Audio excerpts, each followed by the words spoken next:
Good morning, guys. What's going on? It's early in the morning, about 6 a.m. right now, and I'm gonna do something a little different. I'm gonna make a little bit of a drive and see if I can get on some trout and redfish this morning. You know, I'm really tired of catching all these stupid little jacks. You know, when you catch big ones, it's fun, but after you catch 70 jack under 2 pounds in a week, you get a little tired of them.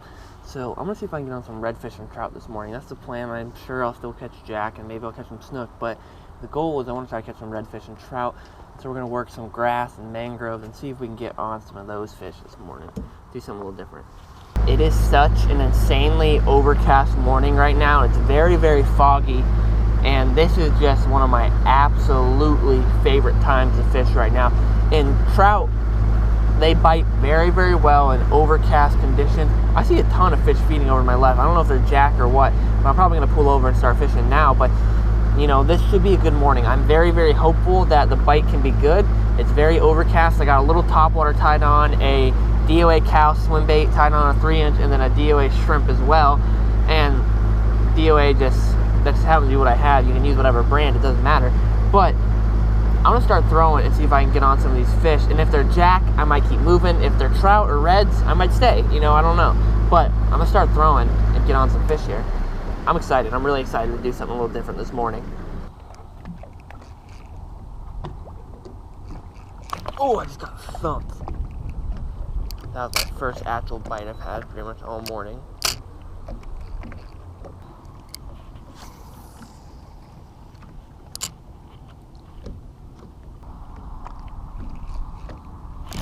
On. This must be a jack. Mutton. Right on. Not really what I was expecting or going for, but that's cool. A little mutton. Let me turn the back camera on. Okay, that is a little mutton snapper right there that is being very difficult for me. You know, that's really not what I expected to catch when I came out here this morning, and he is still going off.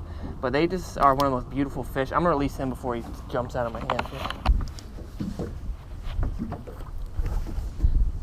Alright, so the flats were not treating me too kindly. You know, I probably fished for 3 hours this morning and caught that little mutton snapper and that tiny jack. You know, I had a few decent bites, but I just wasn't connecting with fish. And right now it's low tide across these flats, so there's only a little bit of water. At high tide, you know, you can fish the mangroves, you can fish the grass, there's a lot more to fish. But it just wasn't a productive morning for me. So I want to move on and start flipping some docks and maybe see if I can catch some snapper or snook, or maybe even there's some trout or reds sitting around these docks as well. But I'm just a little more confident in my ability to catch some fish off docks than on the flats. So I'm going to see how I can maybe work some fish out of these docks here.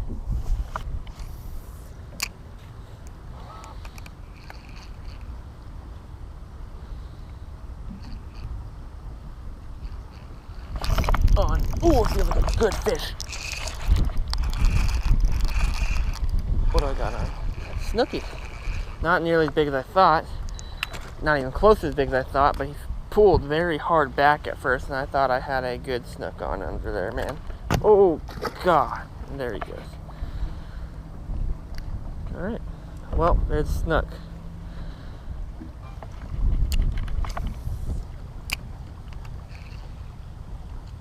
That's got bit on. Decent snook. Nice.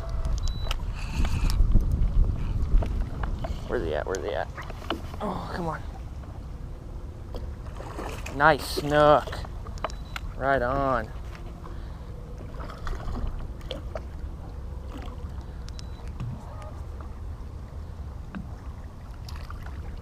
Alright, let's see if we can go for the landing here.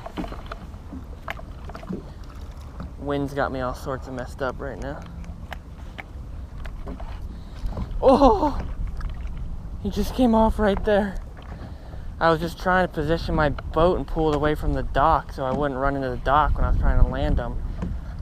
Gosh, dude. That's frustrating. That's one of those moments where, like, it's hard to film and you got too much going on and you kind of just slip in concentration and lose a fish. Like that, I was trying to position my trolling motor away from this dock so I wouldn't run into it because it's very windy today. I was turning on my big camera so I could show off that fish before I even landed him, which was stupid of me. And then you know, I'm just not really paying attention to what I'm doing, and he just was able to pop the hook out from the roof of his mouth. You know, it wasn't a big snook, so I'm not too upset about it. It's not really a big deal, but it's still one of those things that's like a bummer, you know, to lose fish, even when they are not that great of ones, but it's all right. Just gonna hop back on and see if we can catch another one.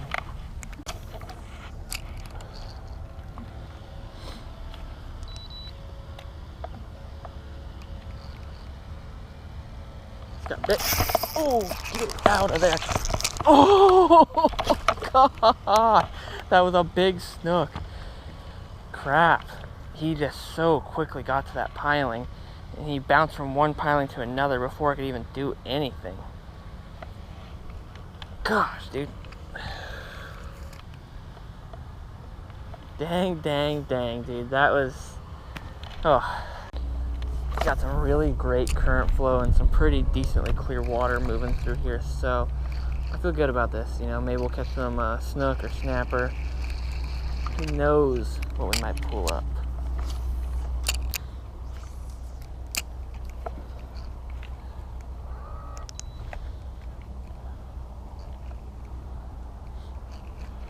Oh, there he is. Get out, get out.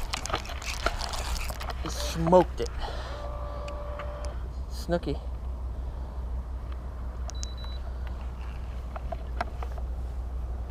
He's hooked right in the corner of the mouth, his gill plate.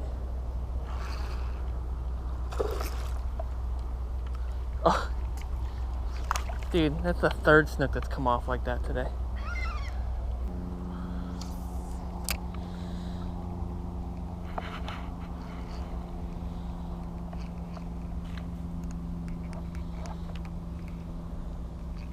Oh, I just missed a fish. I'm doing poorly today. That's like, I don't know if it's snapper or what. It's something little grabbing it in there. I'm doing. They're like, I'm getting a lot of hits, but nothing like solidly taken. See, just picked it up.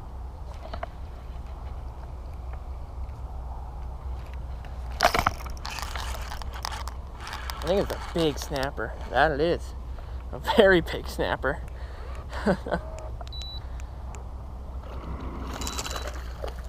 Very cool.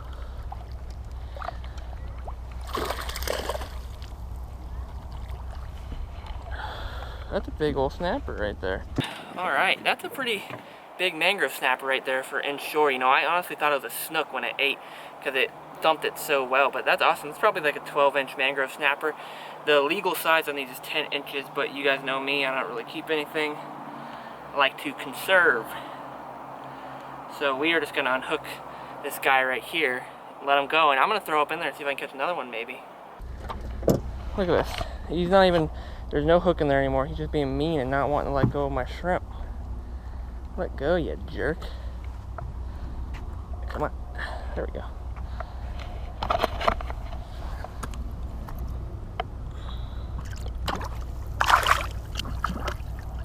Alright, that mangrove tore my shrimp up pretty good here, but I'm going to see if I can get one more fish off of it. I think I should be able to. I'm just going to pitch it on the same dock and see if there's any other big ones sitting in there. I doubt he's the only big one in there. Like, I just got cranked already right when it landed. Just got picked up. Ooh, jeez, dude. These things just thump it so violently. I like was sitting there watching my line kind of dance around like they're picking it up, and then I just feel a heavy thump onto it. The problem is it's gonna have to be one big enough to essentially eat the whole entire shrimp, because they're just picking it up by the back of the tail and then spitting it whenever I apply any pressure to it. Oh, this feels like a good fish. What's going on here? Oh my god, what do I have on? I gotta go to this dock. Alright, no, he came off. What do I have on? He's on this back piling now. Oh, come on. Oh my gosh. What is this?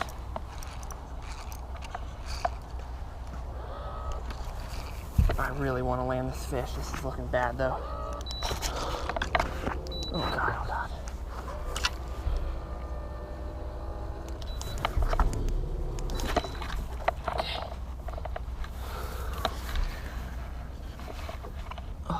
He's shaking. I can feel him coming around. He's coming. Oh, it's just a big freaking snook. What? Oh my gosh, oh my gosh. It's a big snook. Get out. Yes. Yes, yes, yes. Alright, I don't know how I just got that fish out of the dock, but it's about a 30-inch snook that just ate a DOA shrimp. This is where I've lost all of my snook today like this, so I really would like to land this guy. Dude, I was convinced I had a world record snapper on. Oh my gosh, I can't believe that. I just thought I had a huge snapper.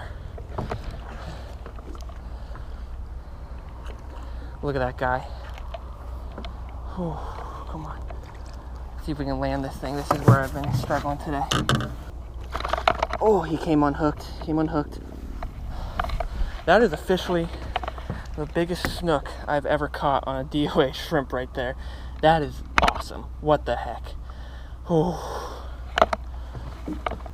You guys, I am done. I'm going to call it with that fish right there. This is definitely the biggest snook I've ever caught on a DOA shrimp, or just any artificial shrimp in general. That was awesome. Seriously, I thought I had a world record mangrove snapper on for a moment there, or a grouper or something, because he dragged me through the docks. I don't know how I unhooked this fish, but he is just a beautiful, beautiful snook right there. I am pumped right there. I'm going to snap a few photos and then let this guy go. This is like the perfect example of like a classic healthy snook. Beautiful color, nice and silver, darker back, no cuts, no anything on him. He's got a little bit of a clip on the tail, but that is it. He is pristine looking. Look at that fat back on him. Whew.